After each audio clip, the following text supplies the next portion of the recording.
Good morning from Molly's in Bristol. I have had a little break from YouTube over the really busy season, but it's my first wedding back today after 6 weeks. I had an intentional break over November because it's my little boy's birthday, so I was doing more education-based stuff in those months so that I'm not away from home as much. I've just finished my course Align cohort 3, which was amazing.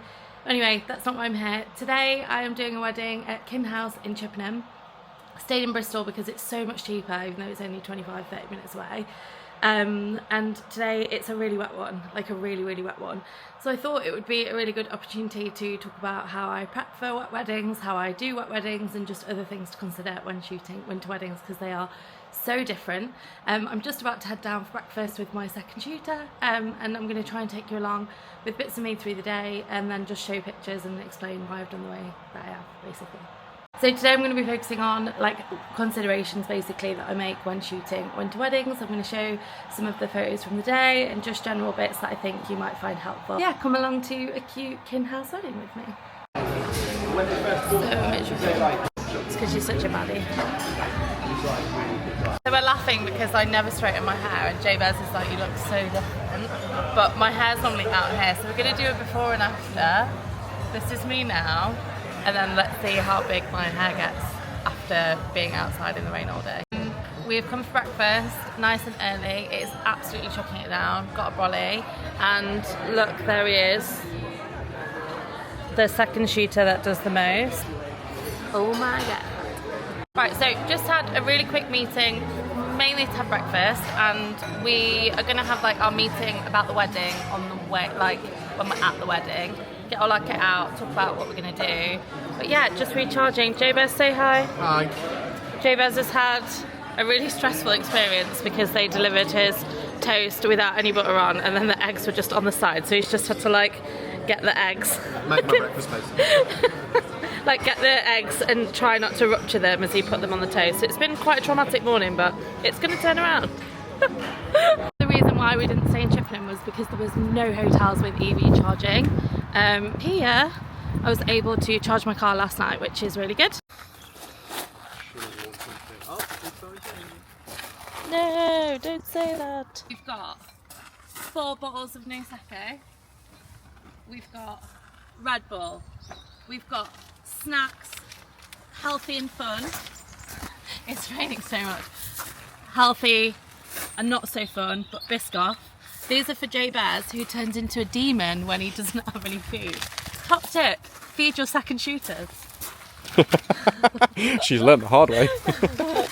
Right, I think we can leave this in the car. I'm going to give that to you. Hello. Levin's taking a video of you in the rain. I turned the camera around. Oh no, and here we have Mr. Bean in the wild. I've got to say, this framing is immaculate. You look really good. Oh yeah, yes. Okay, so we've actually got a whole room to ourselves today, which is amazing. We normally share the front room with the band at Kin, but they've got the function band and there's loads of them. So we've got our own room, which is amazing. So we've just set up a charging station. Do this at the start of every wedding. Everything's already charged anyway, but it just means that through the day we can come in, swap batteries over, and that's nice and quick. Got the Prosecco for later, gonna put all the snacks and everything there. And then any spare batteries that we need, we can just come back in here and sort it out. And it also is good in summer to get into these habits, because when you've got back-to-back weddings, you've not got time to charge everything overnight. So it just means that everything's charged. And I'm taking credit, but it was Jabez that started the charging station routine. There he is, my right arm, doing the most, as always. Okay, so already had our first problem of the day. The problem with doing content alongside photo and a lot of the vintage mediums is that they've all got different charging cables and all the rest of it. So I've brought all the specific cables. I've just gone to check that all the camcorders are fully charged. I did check them before I left, they were all fine. One of them has not charged. It had a green light, so I thought it charged, but it hasn't. And then when I've plugged the charger in, it's not working. So it's just a reminder to have spares of everything. I've brought 3 camcorders, so I should be able to get away with having 2. But I always like to have more, because then you can leave one with the wedding party one and one with the other wedding party. Jabez has just gone to get different cables to see if we can try and get it working. But if not, we're just going to be using the 2. But yeah, just a reminder to have spares of everything. Going through and setting up all my kit and getting ready for the day. I usually use in summer one body, F2, job's a good one. But now that it's winter, I'm using more primes, especially my 85 1.4. But it's heavy. So this rope that I'd use for my normal stuff, it's not really strong enough, and I don't feel comfortable having 2 massive prime lenses on these ropes. So I've gone back to using my desired leather harness. I don't love using this, it's so comfy and I love that, but I don't love having 2 cameras side by side. And I started doing it that way because after I had my hip replacement last year, I noticed that people were like knocking into me. And because I was recovering from the surgery, I didn't want anybody to knock into me. Has he got the charger? But yeah, we're going back to it for the primes. Jabez has come back with the chargers, so fingers crossed. So just going around and doing a tour and discussing inside options for wet portraits. Portraits, but you've just got to be careful because the light's coming from up there, so it's quite harsh shadow, so you might want to do flash.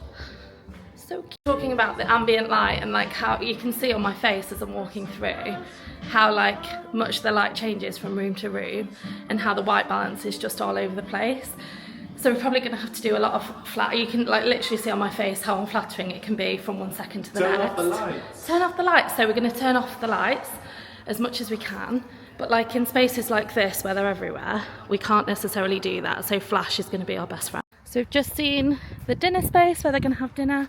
And now we're just quickly walking over to the ceremony space, which is in the garden room over there. This is where the ceremony is going to be. I'm walking and talking because even though we've arrived like 4 hours early so I can get these clips without interfering with the wedding day, I still want to get to it as quickly as possible, especially because it's not raining, to get like the outside establishing shots. And that's a trick as well, like you get the shots whenever you can and then you'll just reorder in post. But this room, you can see it's got lights all the way down the side, and then you've got the ceiling lights as well, which is going to be really, really helpful during the ceremony. So this was nice. This is my friend Katie, who I used to work with when I was a calligrapher. Hello. How wild is that? And look what an amazing job she's done. Hopefully it's going to brighten up a little bit in here. But look at all the flowers. And then they're going to use these on the tables later, which is great. So we always want to get to know the space and like what the suppliers are really excited about, so we can go get loads of detail shots. And then Katie will love me forever, won't you, Katie? Yeah. But get lots of detail shots of this. We're just discussing where to stand in the ceremony. So traditionally, the main shooter would be at the front and the second shooter would be at the back, but the light doesn't work like that in here. It's not very flattering from the back. And because we've got a winter wedding and we're not going to get loads of natural light, I don't want to give like, basically we don't want to waste this opportunity of candidates. The plan is Jabez is going to stand there, get his reaction, because again, this room is deceptive, but it's really, really, really long.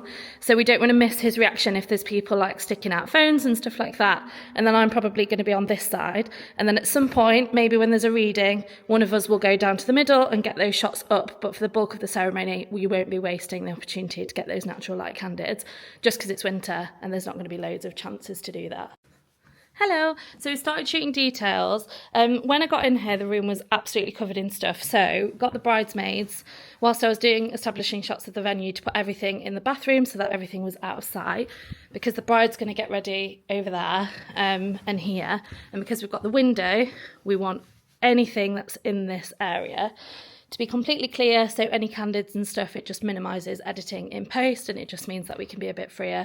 And also it just establishes a calmer environment if there's less clutter around as well. In terms of light, opposite the window is obviously best, so we'll do all the beauty shots and stuff here. But for details, because it's a winter wedding and there's going to be lots of sparkle, I'm going to be using lots of flash film to get, you can't see, but if I put my continuous light on, you'll see that there's lots of sparkles. So anything with diamantes, glitter, anything like that, we're going to try and use direct flash just to bring it out. And then we'll also get reflections when we use the flash from like the tiles and stuff like that as well. Quick update, the girls are nearly ready. Everything's been running behind this morning. Been running around like a headless chicken, just doing extra bits. Like me and Jabez have just been interchanging all day to try and get as much as we can and make the most of it, because we're not going to rush the girls. Like the hair and makeup team, we stay out of the way, let them do their thing. But I've been doing like establishing shots, helping with the boys, doing all of that stuff. Just making the most of the time, but making sure that the hair and makeup team have got enough time. There was a little bit of a swap because the mum wasn't due to get ready until right at the end, but she's the one getting Hol into a dress. So I sort of interfered like an hour ago and asked if Mum could be moved because Mum needs to be ready before Holly. So right now waiting for Mum. Holly's imminently ready. And then yeah, light has been tricky, so doing lots and lots and lots of flash. So busy, super quick message on the way to the ceremony space, just watching where I'm going because there's puddles everywhere. Very lucky that it's not raining in this one moment. But yeah, that was difficult. So I used the window light that I showed earlier in the video to do all of the portraits, but it was actually difficult because there was quite a lot of direct light. So I had to move them back so they didn't have like light patches on their face and stuff. And now I'm heading over to the ceremony. I've got no idea what the light's going to be like, but I'm hoping to do just natural light. I normally only do natural light for speeches and ceremony just out of respect, so hopefully it's okay. I should say that I've put my 85 on, so now I've got my double harness, so that even if the light's not great, this 1.4 will save any situation. It's such a good lens for winter weddings. You can kind of see like in this room the effect of like all the ambient light, like as I'm moving. I said this bit earlier on in the video, but this is why even though this venue is stunning, it's really hard to shoot and you need to do lots of flash to fill in the shadows and just even out the skin tones. We've just done group shots. Now, winter weddings, if we'd have let them go after the confetti, it would have been chaos. They'd have been all catching up, all of that stuff. So I double checked with the couple. I was like, let's do your family shots straight away, straight after you've done. So they came down the aisle, they had 5 minutes, and then I'd asked all of the family and stuff to stay. We managed to get the group shots. How long do you reckon it took, Jabez? 10 minutes, max? 10, 15, that's it. Max, and that's max, and that was variations, like all the family, all of the extended friendship groups as well, like people from the stag do, big family groups, all of it was done in 10 to 15 minutes max. So now they can go chill out. So we're just having 5 minutes to reset, make sure that we've checked. So I've just gone through the questionnaire to make sure that I'm not missing anything. And I'm also going to check all of the group photos to make sure that they're in focus, both the ones that I've just taken and the ones from this morning, so that if there's anything missing. Another thing that I'm going to do, which is quite an important hack, is right at the end, because we finished with Lewis's family, the people that were like left over asked for some extra photos. I know that I've not got those photos for the other side of the family. So now when we go back to do candids, I'm going to make sure that I offer to get a picture of her parents and the other like little variations that we did. So yeah, just sharing these little hacks in case they're helpful. And I always do that because we never want, if I think about how people feel when they look at the gallery, we never want people to feel let out or like put out or cause any like family issues. They were really just taking advantage of the situation, but we just need to make sure that it's fair. Jabez has gone to do candids. I've told him to do flash because of the room with the Christmas tree, which is where they are.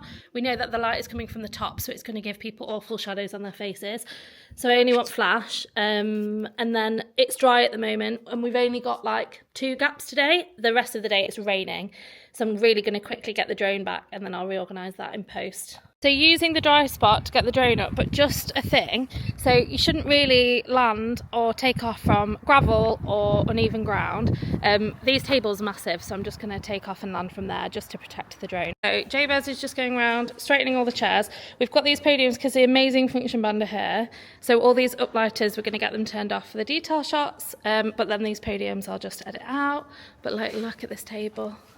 Insane. But yeah, these lights will affect the colours of the stationery, so we always just ask for it to be natural light if possible, just for the detail shots, and then they can all turn them back on when they're doing their thing. So we have just done room reveal, candids of that, and then we did couples portraits, so sent them up to the room so that they could just have 10 minutes on their own. Always do that, so important.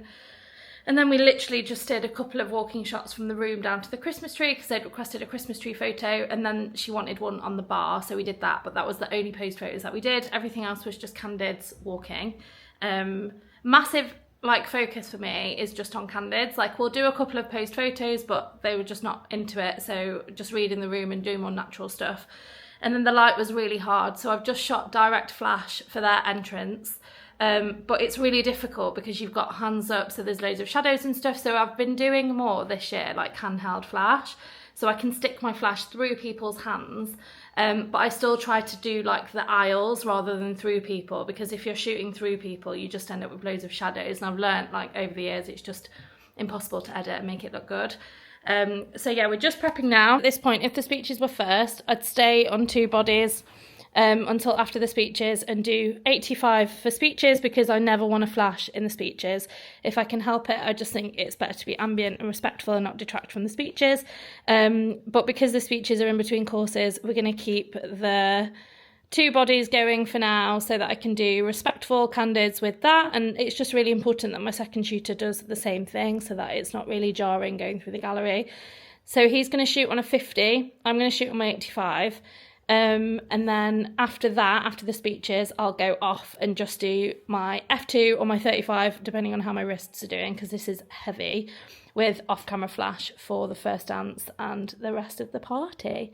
So yeah, generally as much as possible, I'll be doing direct flash, but it's just not always possible. Ceremony, speeches, I just think it's quite inappropriate if you can help it. Always just try and be as subtle as possible. But yeah, that's the thought process, so hopefully that's helpful. As you can see, I'm no longer there. Well, I am there, but I'm in the car park. But I just wanted to say thank you for coming along to this vlog. Hope that you found these tips and tricks helpful. If you have enjoyed it, please do consider subscribing. Thank you so much.